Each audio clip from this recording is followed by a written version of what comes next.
একাদশ শ্রেণীর ছাত্রছাত্রীরা তোমরা অনুরোধ করেছো স্যার আমাদের জন্য কিছু সাজেশন দিন।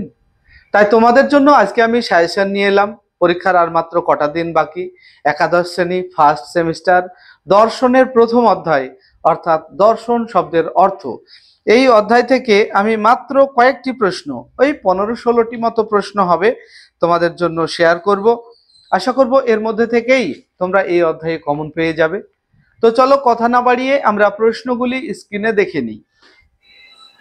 একাদশ শ্রেণী প্রথম সেমিস্টার দর্শন অধ্যায়ভিত্তিক সাজেশন 2025-26, অর্থাৎ সামনে তোমাদের যে ফার্স্ট সেমিস্টারের পরীক্ষা তার প্রথম অধ্যায়ের উপরে আজকে আমি মাত্র 15টি প্রশ্ন বাছাই করেছি এবং তার মধ্যে মাত্র 6টি প্রশ্ন আমি হাইলাইট করব।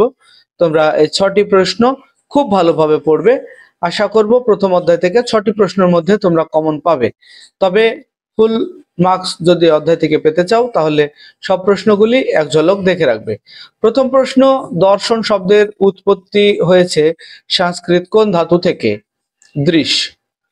দ্বিতীয়, দৃশ ধাতুর বাংলা অর্থ হলো?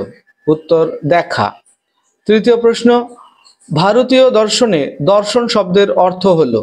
সত্য দর্শন। এটা কিন্তু অত্যন্ত গুরুত্বপূর্ণ প্রশ্নটা, যদিও আমার এটা মার্ক করা নেই, কিন্তু তোমরা মার্ক করে নেবে।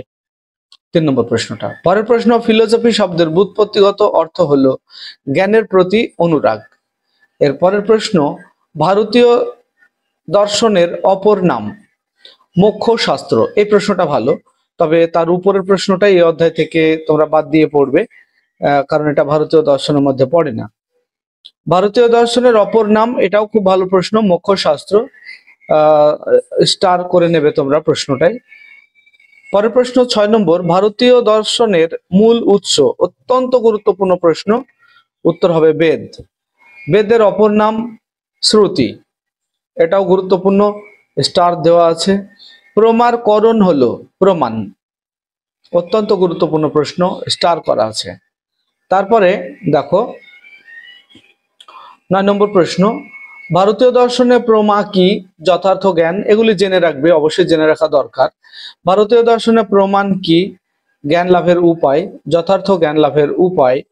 পরের প্রশ্ন, ভারতীয় দর্শনে কয়টি প্রমাণ স্বীকার করা হয়েছে? অত্যন্ত গুরুত্বপূর্ণ এই প্রশ্নটি। ভারতীয় দর্শনে কয়টি প্রমাণ স্বীকার করা হয়েছে? মনে রাখবে 6টি। প্রত্যক্ষ, অনুমান, উপমান, শব্দ, অর্থাপত্তি ও অনুপলব্ধি। এরপরে 12 নম্বর প্রশ্ন, এই প্রশ্নটা হাইলাইট করা আছে আমাদের, এটা অত্যন্ত গুরুত্বপূর্ণ। ভারতীয় দর্শনে যথার্থ জ্ঞানের বিষয়কে বলে? প্রমেয়। পরের প্রশ্ন, ভারতীয় দর্শনে পুরুষার্থের সংখ্যা হলো? 4টি, ধর্ম, অর্থ, কাম ও মোক্ষ। অত্যন্ত গুরুত্বপূর্ণ প্রশ্নটি। এরপরের প্রশ্ন, ভারতীয় দর্শনে পরম পুরুষার্থ হলো? মোক্ষ। 4টে যে পুরুষার্থ রয়েছে তার মধ্যে শ্রেষ্ঠ পুরুষার্থ কোনটি? মোক্ষ। শ্রেষ্ঠ বললেও মোক্ষ বলবে, আবার পরম পুরুষার্থ বললেও মোক্ষ বলবে। এরপর পরের প্রশ্ন, ভারতীয় দর্শনে যথার্থ পুরুষার্থ নয় কোনটি? এটা দেখে রাখতে পারো, এখানে 4টে অপশন দেওয়া আছে, ধর্ম, অর্থ, আত্মার মোক্ষ।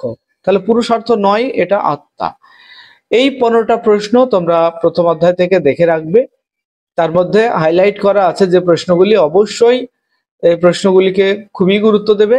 আর তার সঙ্গে আমি আরো এক্সট্রা 3টে প্রশ্ন তোমাদের জন্য বললাম, সে 3টেও, মোট 9টা বা 10টা প্রশ্ন হবে, খুবই গুরুত্বপূর্ণ এর মধ্যে।